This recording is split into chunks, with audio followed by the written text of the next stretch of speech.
Hello guys and mga kaisip bata dyan. So ginawa ko tong video para ipakita yung original compilation ko ng mga Ghost Fighter or Yu Yu Hakusho decks or half size cards na kinolek ko around mid or late 90s. I think this was around 1996 or 1997.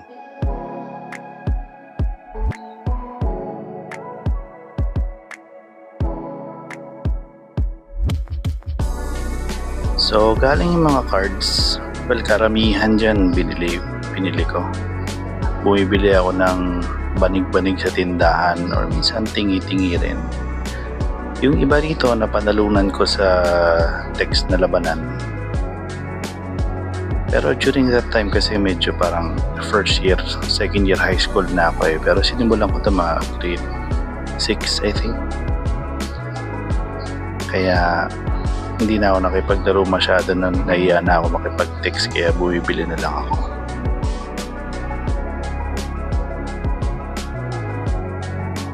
Dinikit ko yung mga cards sa special kokomban long. Kaya lang napag-isipan ko na ilipat na yung mga cards sa mas magandang lalagyan. Bumili ako ng 16 slots or 16 pockets, sleeves, and 3 ring binder.